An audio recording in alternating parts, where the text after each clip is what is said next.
Good afternoon all student. आज हम आपको ट्रांजिटिव वर्ब के बारे में बता रहे हैं, ट्रांजिटिव वर्ब के ऑब्जेक्ट। तो transitive verb with two object, transitive verb के बाद कितने ऑब्जेक्ट होते हैं? There is two kind of object. तो there are two kinds of object. एक तो हो गया डायरेक्ट ऑब्जेक्ट हो गया, दूसरा इनडायरेक्ट ऑब्जेक्ट।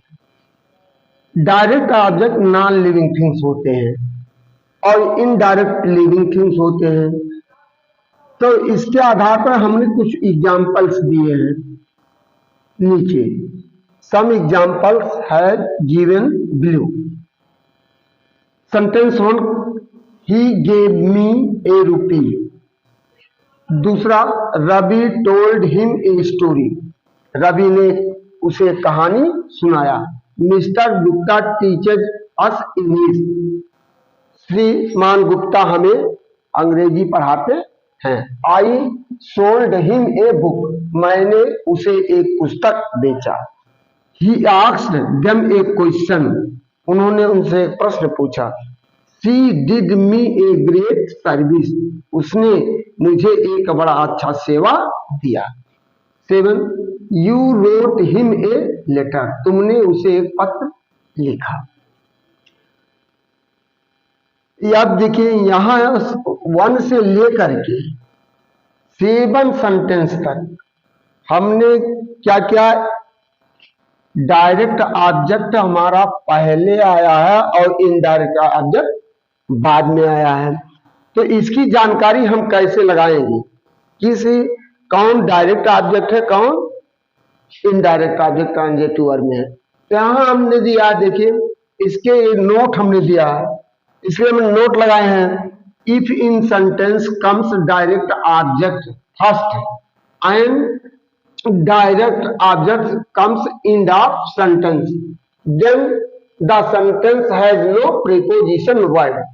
तब कोई उसमें प्रीपोजिशन शब्द नहीं जोड़ा जाता है। लेकिन वाक्यों में लोग त्रुटियां कर देते हैं, इस तरह की नाजानकारी की वजह से उल्टा सीधा लिख देते हैं। प्रीपोजिशन में यहाँ साफ इनकार रहा है।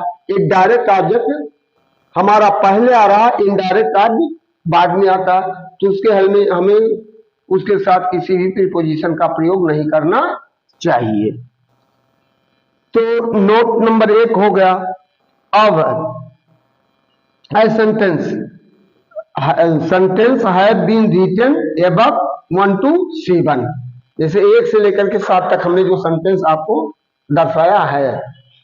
फिर if in a sentence comes direct object first and indirect object in the sentence, then the sentence has preposition word between direct and indirect object. यानी यदि किसी वाक्य में डायरेक्ट ऑब्जेक्ट इनडायरेक्ट ऑब्जेक्ट बाद में आता है और डायरेक्ट ऑब्जेक्ट पहले आ जाता है, तो उसके लिए प्रीपोजिशन का प्रयोग होता है। जैसे कि यहाँ सेंटेंस नंबर यहाँ दिए हैं 8 और 9 10, 8 9 10 दिया है। देखिए I bought A golden ring for you. तो यहां फॉर प्रीपोजिशन लेकर आया है और यह इन डायरेक्ट हो गया या इनडायरेक्ट हो गया। अब he gave book, book direct है और इनडायरेक्ट मी है, यहां प्रीपोजिशन टू आ गया है।